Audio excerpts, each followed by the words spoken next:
All right, guys, second last Zoom for the year. Got a bit of a different type of Zoom today. But first of all, we'll just go through the messages. We've got some milestones this week, as usual. 100 games up for Gerald Jones in the field, Sam Scarman on the boundary, Heath Loxton in the goals, and 300 games up for Johnny Bass, field umpire. So well done to you guys. Also, a special mention to field umpire Rob Kane. Most of you would know that Rob had a year off last year with his battle with cancer, and he's going to be doing his first Div 1 game for 2 years this Saturday. So well done to Rob. He's had a big couple of years, as those of you who know him. Not only did he have his cancer treatment, had his first child, got married, and yeah, he's quite an inspiration for the way he's dealt with his cancer issue. So well done to Rob. We've got some Div 1 reserves, 3 and Div 5 grand finals for the women. So it's the last women grand finals for this year. So I'll just go through the field umpires. We'll send out the list of field, boundary and goal with the coaching notes. But for Div 5, Craig Illman and Rob McKay, Dave Alwood and Marty Daunt are going to do Div 3. Div 1 reserves will be Brian Humble and Alison McMeekin. And the Div 1 women's grand final, Dale Clark and Lachlan Peterson. So well done to all those guys. And yeah, we'll just be in touch about wristbands. If you're at training, you can collect them this Wednesday night. Otherwise, we'll get in touch with you. You'll need that to access Mitcham Oval to be able to get in. Okay, just a reminder that in games where there's not normally time on, so we're talking women's games, B grade, C grade men's, time on can be added by the timekeeper from either club if there's a significant delay. So we're talking a stretcher, we're talking lightning, and I guess there will be times where there is a big delay. So not necessarily our job to worry about. You can, if you're asked about it, you can certainly say that the either timekeeper can stop the clock in those situations. But when we getting to finals and grand finals, and you know, we have a stretcher case and the question gets asked, and the clubs don't know the answer is absolutely they can stop the clock. And the rule then is they've got 60 minutes to restart the game, or the game is called off after that. I just saw Rob Kane join the Zoom. So Rob, I just announced the group you're doing Div 1 this week, mate. So well done. Yeah, great effort. All right, so I'm going to be sending out the next few days just the second half season feedback. So if you have been observed by a coach in one of your games, then you will receive that written feedback. There's a fair few for me to get through, but I will get to that in the next few days. Okay, so first of all, before I go into what I want to talk about, are there any issues, any questions, comments from the weekend just gone that anyone wants to bring up?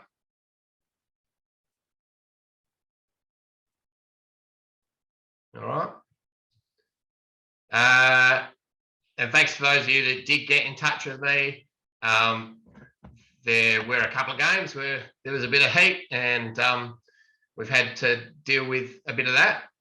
So the umpires concerned handled themselves really well. They got in touch and documented it in an email. The league's been able to follow up some of that stuff. It's certainly that time of year where clubs and players and coaches do get pretty fired up, being close to finals or close to relegation. Obviously, this week we've got Div 7 final starting. It's the last weekend of minor round for Div 2 to 6, and 2 weeks to go with Div 1 with the men's, and of course the last lot of women's grand finals. So yes, it's up to us to be at our best, and if there is any misbehaviour or issues, yeah, certainly be in touch and we can deal with that.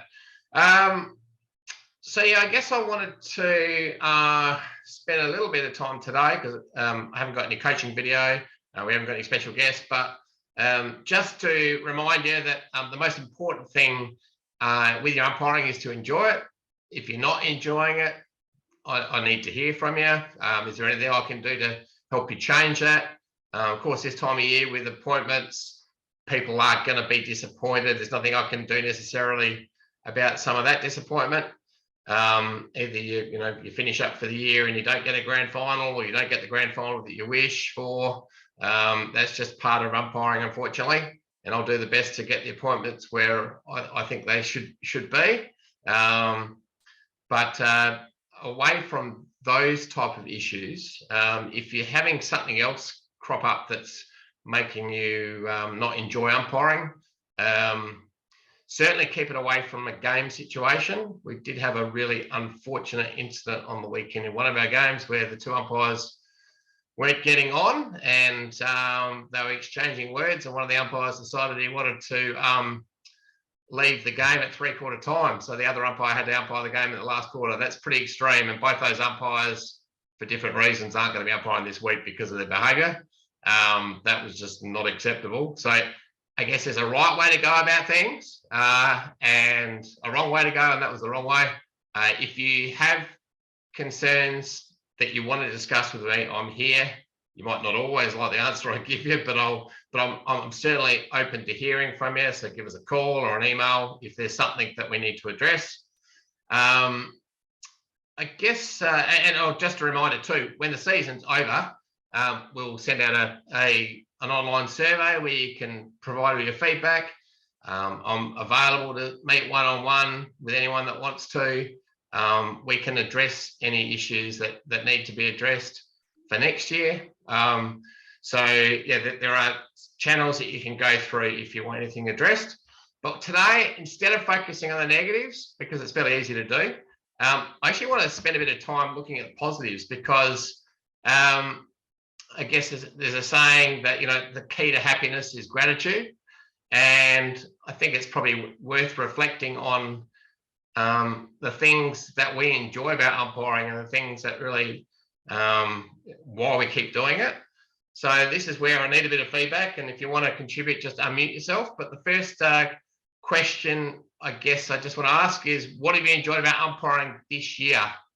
Is there things that come to mind that you want to share with those of us on the line? Something or some things that you've really enjoyed about umpiring this year? Hey Colin, it's Alison McMeekin. Can you hear me clearly? I'm just driving in the car, but I'm keen to contribute if you can hear me. Absolutely, Ali, fire away. Oh yeah, cool.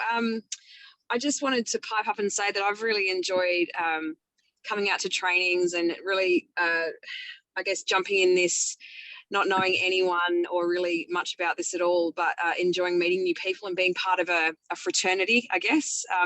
But also, surprisingly, I think I've mentioned this to you before, Colin, but for others on the line, I've really enjoyed driving around all parts of Adelaide and getting to know the city better, and the various football ovals and grounds.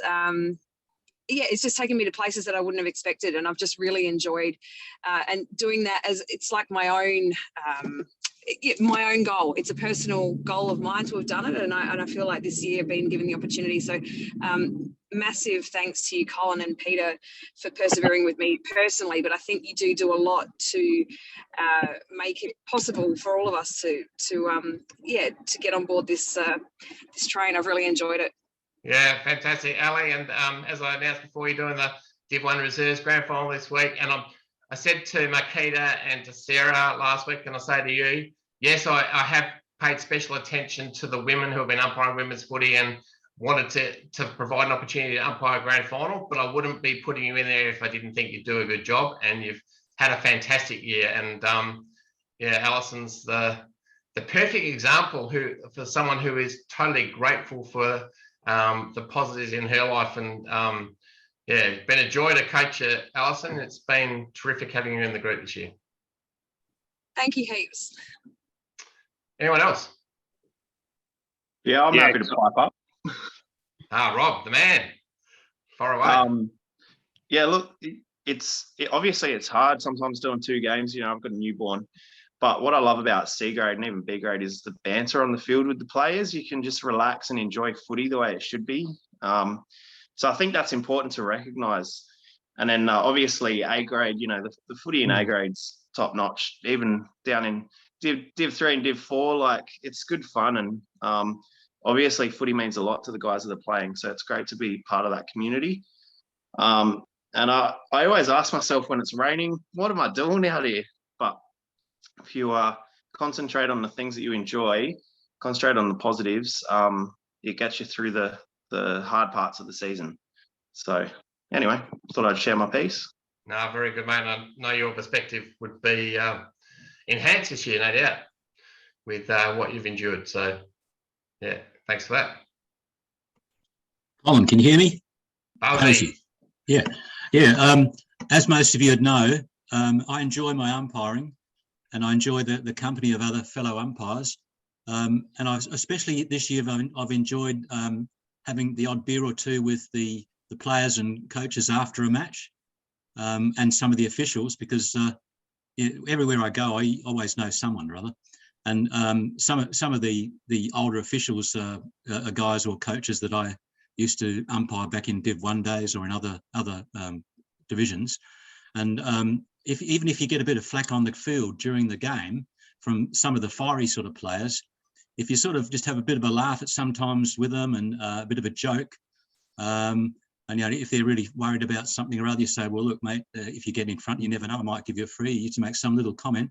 You'll often find that after the game, those guys will come up and say, oh, that was good, Balsy. I enjoyed the way you handled it. You didn't get too upset or fire back at me, even though sometimes I can be a bit of an idiot, you know, that kind of thing. So I think the after the game get together with the players and coaches and officials and other people and other umpires is really important part of our game. And it can, you know, those relationships help you the next time you come around. You roll up at the club and the crowd or some of the officials will come and say, oh, good, Balsy, we got you back. You know, that's that kind of thing. Very good. Thanks, Balsy. The two people well done, Gory, on the weekend. You survived. Yeah, so Eastern Park and Hectorville, Balsy and Gory did, and wouldn't have been the easiest game, but they got through. So well done. And on a Sunday night, I usually get an email from Balsy telling me about the weekend. He calls it the Balsy Report, and I get a text from Alison telling me about the weekend. I love hearing all the positives from both Alison and Balsy, and it's not surprising you guys put your hands up to have a say. Now, Makita, I see that you'll put your hand up to come on and have a word. Far away. Yeah, I'd just like to thank everybody too. Same as Ali, just being new to the umpiring fraternity. It's a real challenge, and there's a lot of people outside that we don't see a lot, but they still support us. That's Michael, Brendan, just so many more. I can't believe how much people actually embrace the umpiring people. It's just amazing, Colin. Yourself, Peter Angel, all communicate with us and teach us the right way to do things. And after the games too, same as what Bale said. Sometimes we go back to the club and we have a lemonade and they come up and have a chat and they just really want to embrace that moment. Whether win or lose, they're still willing to have a chat with you. And I think that's just one of the fantastic things of being an umpire. Well, thanks, Makita. And what I love about the fact that you and Alison and Sarah have, the fact that you've joined our group this year. We haven't been a diverse group in the past. We've been fairly much, older white males, but we're now getting more females in, and we're getting some Indigenous umpires through Zib and Josh Wheatra, and it is actually quite noticeable that people's acceptance of people with different backgrounds, And it's been a real positive for the group. So thanks for your contribution to that, Makeda. And again, you've had a great year, so well done. Humbled and honoured. Thank you. Now, Mike Raymond, you're back being an umpire and no longer a footy coach. So yeah, that's what I wanted to talk about. On Saturday, I watched the Div 2 Reserves Women's Grand Final when Makeda and Michael umpired that, and they did a great job. But just being in clubland this year, it's made me realise how lucky we are as an umpiring group. And also over the last few weeks, I've had a big think about how lucky I am to be back. Well, hopefully joining you guys again this Saturday. So a lot of people have asked me through the year, like, how do you like coaching? I love it. It's really different. But in the back of my mind, it's always that I've got that option to go back to umpiring. So I've got a few things to think about over the summer, but we'll see what happens. The second one I wanted to talk about was Alison. I did her third game with her early this year, and it was a pretty high-pressured game out at Modbury. And I just remember guiding her through that experience and how much she got from that and how much she enjoyed it. So that's probably a memory I'll take away from umpiring this year. But overall, I haven't been on many Zoom meetings this year, but definitely appreciate what we've got and how lucky we are to umpire footy. It's a very, very good thing. And I love coaching, but umpiring is probably still my number one. Yeah, thanks, mate. I love your positivity too. So well done. Anyone else? I have another question or two to fire at the group when people are finished, but feel free. Anyone else want to contribute? Colin, and probably an opportune time to just remind everybody about the presentation night to end the year off on October the 8th.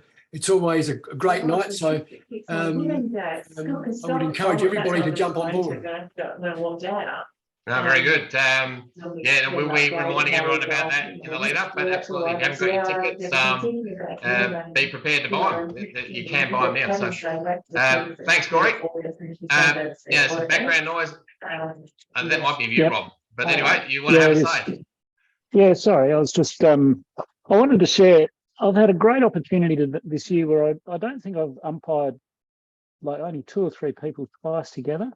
I've just had new people each week, which I've really enjoyed. But more importantly, there's some young umpires coming through and I know one of them's on there, Lockie. I had an opportunity to umpire Div 3 game with Lockie Peterson.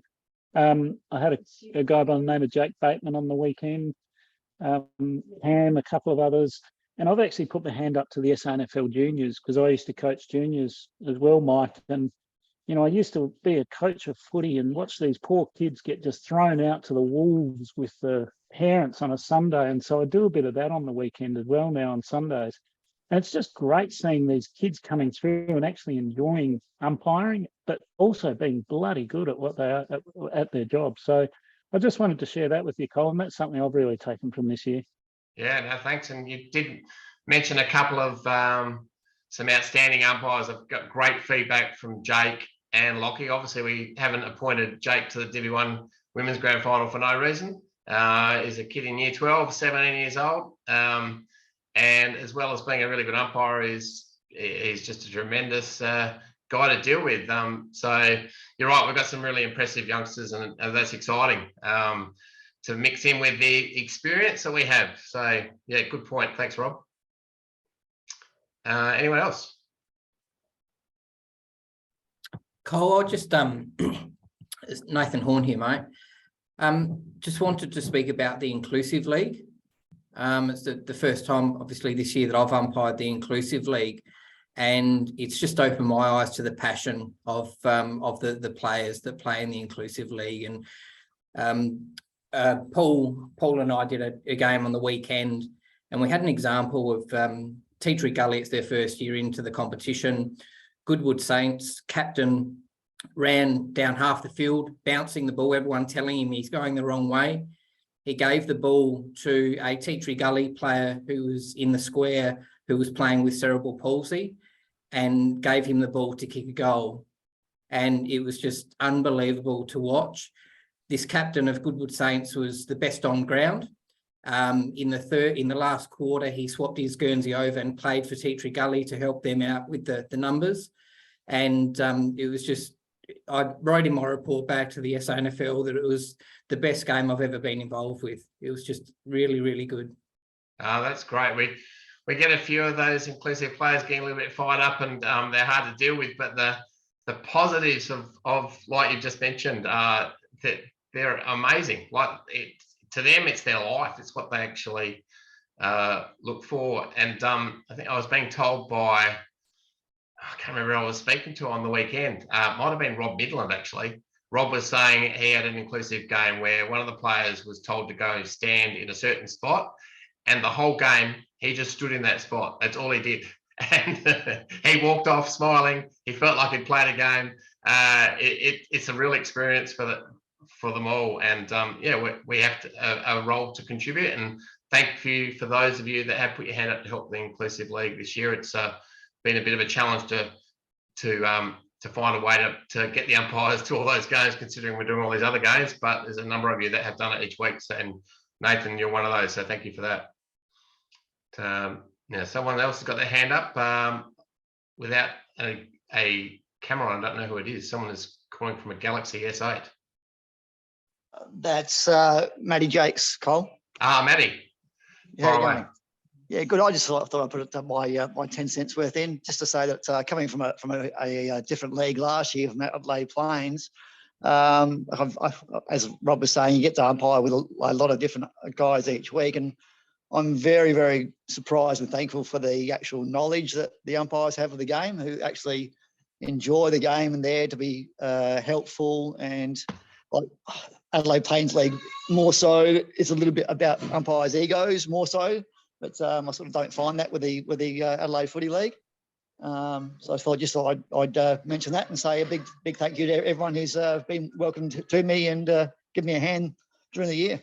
Fantastic, Matt. You've been a welcome addition to the ranks, and yeah, one of the many that have been doing 2 a week. And yeah, it's been a big winter, and appreciate everyone like yourself that's been so willing to do as many games as you have. Yeah, cheers, Carl. Is there anyone else? All right, I've got another question.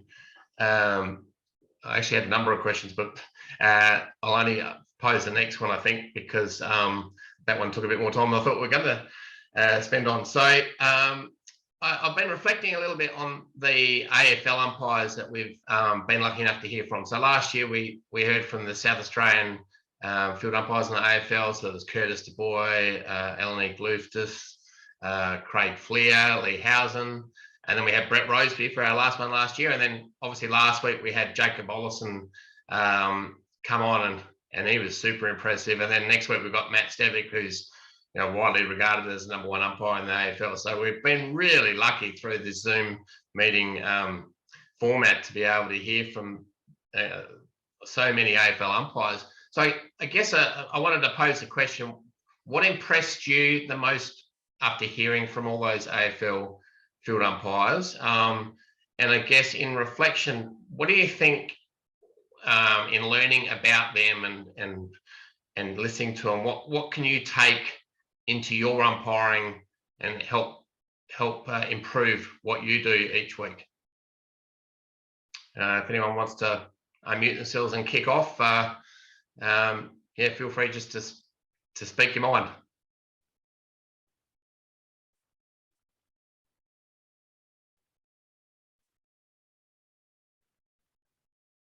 I don't mind if it's one of those guys that's already spoken, but yeah, I think it's been a really interesting experience having these guys on. Yeah, I've got a quick one, Cole. Listening to those older umpires, and some of them, well, they're all younger than what I am. One of the things that stands out is the fact that they're very dedicated to what they do. They're good at, they use their communication skills well with each other and with their fellow umpires and the players, and they're always willing to learn. And they show that if you do put in a major effort and have that goal to achieve as much as you can and get the best out of yourself, that you can achieve it, and that they show that that's something that you can do with your your umpiring. You don't have to just sit back and think, oh yeah, I'm only an umpire, whatever it is, but you can improve yourself. Yeah, thanks, Barzy. Now, Lockie Peterson's put his hand up. First time I reckon Lockie's come on and had a chat, so feel free to unmute yourself, mate, and fire away. Yeah, so I just had a quick one from the chat last week. He talked about how important it was to rely on your teammates and to work with them, and I think that's so true. There's two of you out there for a reason, and it's really important you work well with each other to try and make sure you do the best job you possibly can. Yeah, no, nice point. It was, yeah, no, very true, very true.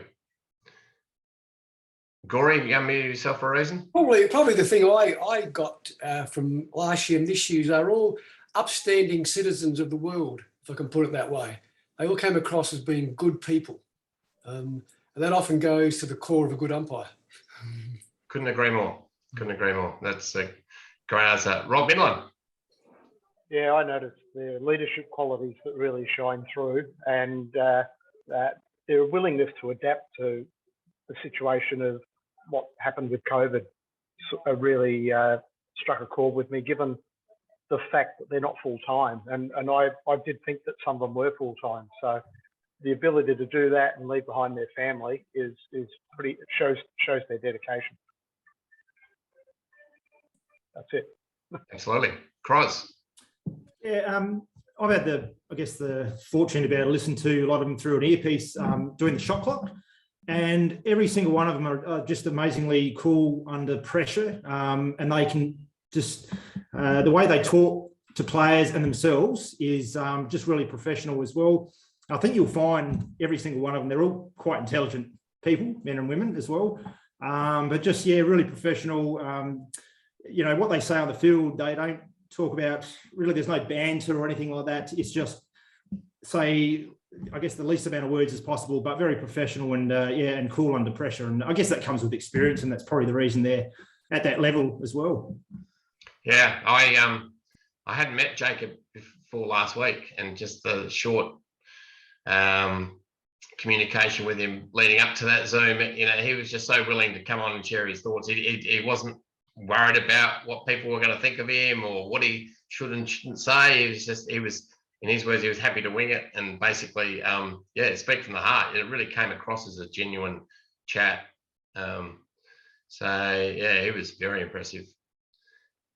And yeah, and I'm really looking forward to speaking to Matt next week. So for those of you who don't know Matt Stevic, you might want to actually do your research. He's I think it's 9 grand finals, AFL grand finals now. He's been in the news a bit in the last 12 months. He was the umpire that got pushed through Toby Green. He was the umpire that paid the high tackle. No, didn't pay the high tackle with Ginnivan from Collingwood in the Collingwood Essendon game. He was the umpire that paid a free kick at the end of the Sydney game, and then basically directed what needed to happen when that I think it was one of the Sydney players kicked the ball over the fence. So he's been a bit of a centre of attention. But yeah, he's been in the game a long, long time, and yeah, it'll be 40 minutes isn't really enough to be able to have to chat to him, but it's going to be a great, great chat. I've always thought he looks like Pat Lally. Yeah, well, what does Pat think of that? He'll take that compliment, wouldn't he? Oh yeah, he lives vicariously. No, very good, very good. All right, guys, I reckon that's all I've got for you tonight, unless anyone else has got something to contribute. I just wanted to spend a little bit of time reflecting on some positives, because if you do go out with a mindset of being grateful for what we do have, yeah, it does help go and enjoy the umpiring experience, and not get bogged down in I guess smaller negative issues that can I guess cloud your mind at times. So coming around to finals, keep those positive thoughts in the back of your mind. Whatever happens in the final series, yeah, there'll always be next year. And if you don't quite get what you want, then you can wait to make amends next year. But I guess being grateful for what you have achieved this year and what you do receive will certainly help you end that year on a positive note. And As far as these Zoom meetings go, next week will be our last meeting. And obviously finishing on a high with Matt Stevick. And during the finals, we'll just do any communications through emails. So without any further ado, we will catch you on Wednesday night. Okay. See you, Colin. Good night, guys. Thank you.